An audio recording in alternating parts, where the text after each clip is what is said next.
Olá pessoal, tudo bem?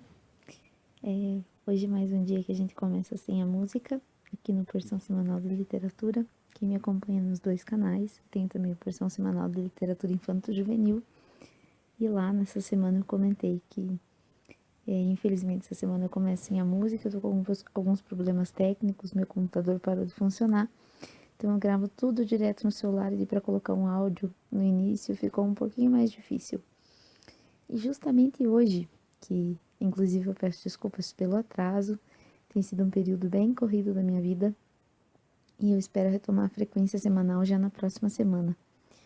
E justo hoje, que falaremos sobre razão e sensibilidade, não começamos o podcast com a música que é do filme Razão e Sensibilidade, foi adaptado do romance. Mas são coisas da vida. Então hoje nós refletiremos um pouquinho sobre Razão e Sensibilidade, da Jane Austen. Esse livro foi publicado no ano de 1811 e anteriormente ele possui o título de Elinor and Marianne.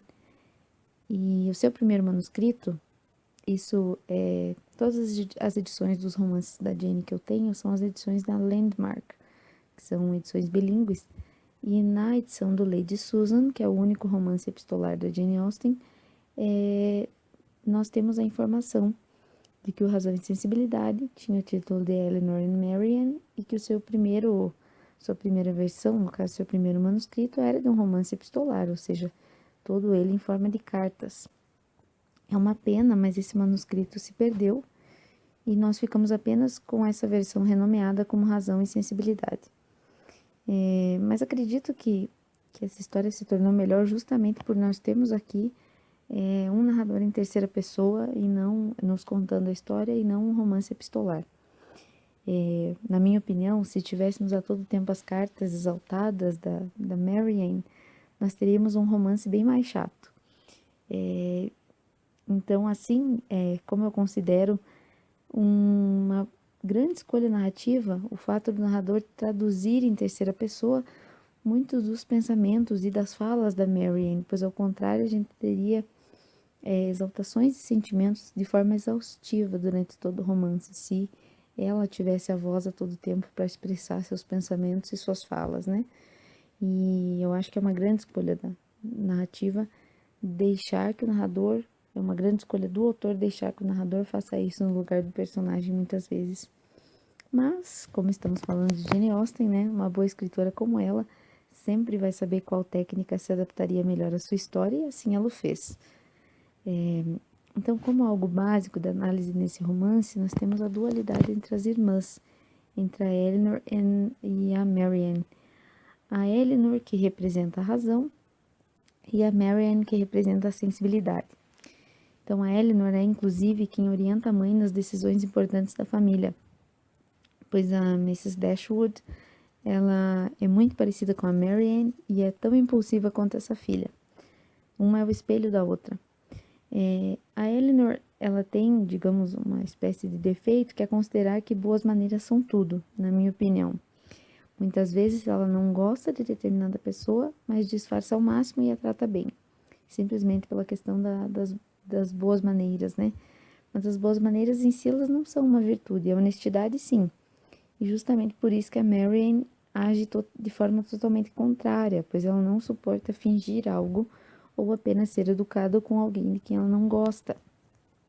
Mas, para o bom convívio em sociedade, eu acredito que, sem apelarmos para o fingimento, muitas vezes nós precisamos das boas maneiras de Elinor, mas também em alguns momentos precisamos da sinceridade da Marianne, para não cairmos justamente no fingimento. A Elinor tem outras grandes qualidades, a Marianne também. Só quis ressaltar aqui uma das coisas, né, que mais difere entre uma e a outra. Em muitas qualidades as duas têm qualidades muito comuns, né, inclusive. Além disso, a Marianne, como a gente fala que ela é a sensibilidade dentro desse romance, ela tem os sentimentos à flor da pele. Então tudo na Marianne se manifesta sem ser de forma comedida, e isso traz para ela uma grande decepção amorosa e quase a sua morte. E a Elinor, que vê que isso é prejudicial para a irmã, que esses sentimentos à flor da pele só a fazem sofrer, tenta orientá-la, mas em vão. Só no final do romance é que nós vemos uma transformação da Marianne. Digamos que no fim do livro nós temos uma Eleanor mais sentimental e uma Marianne mais racional. Então, tudo que ocorreu na vida delas, de certa forma, serviu como aprendizado e assim também deve ser na nossa vida. Aprendemos com os erros que muitas vezes são inevitáveis e não persistirmos cegamente neles. É interessante também nesse livro percebemos que o narrador ele orienta a nossa simpatia pelos personagens. Então ele nos diz, por exemplo, que John Dashwood, que é o irmão por parte de pai das Dashwoods, não é uma boa pessoa e que sua esposa é pior ainda, como ele nos mostra no seguinte trecho. Ele não era um jovem de má disposição, a menos que se considere um coração frio e um tanto egoísta, como sendo uma má disposição. Tivesse ele casado com uma mulher mais amável, poderia ser ainda mais respeitado do que era. Poderia até ter se tornado mais agradável, pois era muito jovem quando se casou e estava bastante apaixonado pela esposa.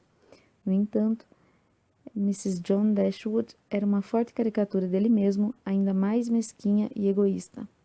E isso no capítulo 1, ou seja, de cara o narrador nos joga: não, vocês leitores não gostarão desse personagem porque eu digo que não e mostro aqui como é o caráter deles, né? Então, além disso, esse narrador nos faz termos uma simpatia pelo Edward e pelo Coronel Brandon, e ao falar do Willoughby, ele mantém o mistério. Então, do Willoughby, nós só temos o que os demais personagens comentam e as próprias ações dele durante a maior parte do romance. De forma a que o caráter dele fica oculto. E só no último capítulo é que ele nos fala de Willoughby, de forma a deixar seu caráter mais evidente. Então ele diz que o Willoughby não soube, né, do casamento com a Marianne sem sentir uma pontada de dor. E seu castigo foi completo quando foi perdoado por Mrs. Smith, a qual, ao declarar que deveria agradecer sua clemência ao fato de ter se casado com uma mulher de caráter, deu-lhe motivos, até que eu li, agora eu comento o trecho, deu-lhe motivos, no caso, para dizer que ela teria o perdoado se ele tivesse casado com a Marianne e assim ele teria felicidade e riqueza, pois teria o dinheiro dessa parente, né? Teria a herança. E daí o narrador é muito irônico ao nos dizer assim: mas não se engane pensando que o Willoughby morreu de amores, ou, digamos, mudou a sua vida por isso, por essa decepção amorosa. Ele até encontrou um pouquinho de felicidade quando a mulher não era muito insuportável, encontrou um pouquinho de felicidade na sua casa e nessa vida intensa, nos seus cães de caça e na própria caça. Então, aqui que o narrador mostra, né? O Willoughby pode até ter chegado a sentir alguma coisa pela Marianne, mas ele só pensa na sua própria, no seu, no, no seu próprio conforto, né? No que o agrada. Mas o caráter do Willoughby vai sendo desenhado ao longo do romance, então fica a cargo das demais personagens desvendar esse mistério que percorre toda a trama. E qual é esse mistério? Se Marianne está ou não comprometida com ele. Isso toma grande parte do romance, né? A Eleanor no início já desconfia, pede para a mãe para que pergunte, a mãe diz: não, eu não vou perguntar porque eu vou ofender minha filha, porque vai que ela não está comprometida e eu a ofendo. Se ela está comprometida, aí sim que eu vou ofendê-la mais. E esse mistério vai se desenrolando, vai nos amarrando, digamos, na narrativa, né? Prendendo a nossa atenção. E disso vai depender toda a felicidade da própria Marianne e o caráter do Willoughby. Pois se ele tem um compromisso com a Marianne, nós pensamos que a conduta dele no romance é ainda pior. Pois por tudo que ele fez com a Elisa e pela pessoa que ele é. Então, ter assumido um compromisso com uma moça enquanto tem um relacionamento com outra é engravida e depois fica noivo de outra.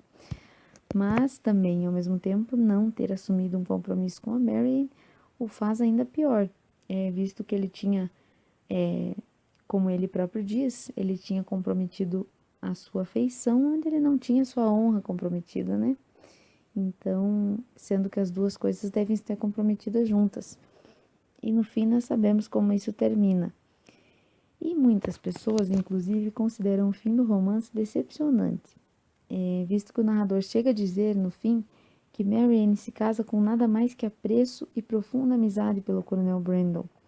Então, nessa hora, a gente fica meio decepcionado e pensa, mas casou sem amor justamente a Marianne, né? Que acreditava num amor tão intenso. Mas não. O próprio narrador nos diz que Marianne, ao ver-se amada e sabendo ser o motivo da felicidade de Brandon, e sendo ele um homem tão bom, né, como o próprio narrador também nos diz e nos mostra ao longo de todo o romance, Marianne, que não sabia amar pela metade, entregou todo o seu coração ao marido e, segundo diz o narrador, como inclusive teria feito anteriormente com Willoughby. Mas, na minha opinião, é com o Coronel Brandon que nós temos a Marianne, no caso, tendo um seu verdadeiro amor, visto que aqui ela une a razão e a sensibilidade. No Willoughby, ela tinha muito só da sensibilidade. Tem os mesmos gostos que eu, gosta dos mesmos autores, manifesta a sua opinião sem pensar no que os outros vão pensar, e ela achava que isso era amor, né? Era encontrar uma cópia dela em versão masculina. Mas, na verdade, nenhuma cópia mesmo ele não era, né? Visto que ele não tinha caráter e ela tem. Mas uma cópia dela no sentido dos gostos, né? Da disposição, do temperamento. E não é assim. Então, aqui, digamos, ela uniu a razão à sensibilidade, visto que o Coronel Brandon, cada um encontrava felicidade em fazer o outro feliz. Ao contrário do Willoughby, que só pensava em si próprio. Então, acredito que esse é mais um dos grandes romances da Jane. Como eu falei, por muitas pessoas não é um dos preferidos. Eu acho interessante, principalmente a partir de uma segunda leitura, você vai tirando coisas muito interessantes para se analisar dentro desse romance, coisas sutis que se percebem realmente numa segunda leitura, porque na primeira leitura normalmente a gente só está acompanhando enredo mesmo, né, para saber o que acontece na história. Espero que vocês tenham gostado do podcast, que tenha ficado interessante, que seja mais ou menos isso que as pessoas que tinham me pedido para analisar esse romance, espero que vocês estivessem esperando por mais ou menos isso. Espero o feedback também de quem ouve, indicações mais ou menos nessa linha, assim, de autores. Estou tentando seguir uma linha, assim, de autores para que uma análise se relacione com a outra. Então, espero indicações de vocês, que vocês continuem acompanhando a página e o canal aqui na SoundCloud. E espero que gostem do podcast, também nos deem um feedback, tá bom? Um abraço, pessoal.